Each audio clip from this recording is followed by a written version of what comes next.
షేక్పేట్ నుంచి అండి. Okay, year lobe అయితే చేయించుకున్నారు, అది కంప్లీట్ అయిపోయింది. ఇప్పుడు గన్ షాట్ చేయించుకోవడానికి అయితే వచ్చారు మీరు, అంతేనా? ఎన్ని డేస్ అయిందండి మీరు చేయించుకుని? 25 డేస్. ఓకేనా, ఇప్పుడు అయితే క్లోజ్ అయిపోయింది కదా. ఇప్పుడు చక్కగా మీకు ఇష్టమైన పెద్ద మాత్రం పెట్టుకోవచ్చు, అదే మ్యాచింగ్ అయింది. ఓకేనా, ఇప్పుడు గన్ షాట్ కూడా చేసేస్తారు. ఇప్పుడు గన్ షాట్ అయితే చేస్తారు కదండి. ఇప్పుడు మీకు ఏమైనా పెయిన్ ఉంటే గనక ఒక 3 days దాకా ఉంచేసుకోండి. ఆ 1 గ్రామ్ గోల్డ్ కదా, అవి కూడా పడట్లేదు కదా, అవి తీసేసిన తర్వాత మీరు గోల్డ్ పెట్టేసుకోవచ్చు. కొంచెం నొప్పిగా ఉంటే గనక అన్నం పొంగి ఏదైనా ఉంటే వేసుకోండి, లేదనుకుంటే జెండు బాము నూనె కలిపేసి అక్కడ రాసుకోండి. గన్ షాట్ కే ఇయర్ లోబ్ అయితే కంప్లీట్ అయిపోయింది, దాని వల్ల ఏమై ప్రాబ్లం ఉండదు మీకు. ఓకేనా, ఆ చెవు కూడా చేసేస్తామే.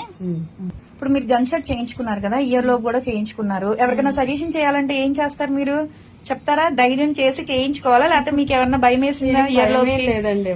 ఏం నొప్పి గానీ ఏం లేదు కదా మీకు?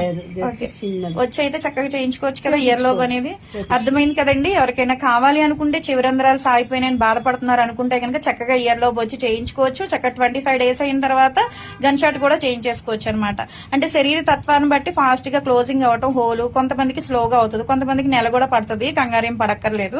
ఈ మేడం కి అయితే 25 days కి క్లోజ్ అయిపోయింది అనమాట. ఇదిగోండి చూడండి, హోల్ అయితే చక్కగా క్లోజ్ అయిపోయింది. ఇప్పుడు ఈ చెవుకు కూడా గన్ షాట్ చేసేస్తాం. ఓకేనా, అమ్మయ్య 2 చెవులు కంప్లీట్ అయిపోయినాయి. ఇంకా శారీకి తగ్గట్టుగా డ్రెస్ కి తగ్గట్టుగా మ్యాచింగ్ పెట్టేసుకోండి చెవులు. ఓకేనా.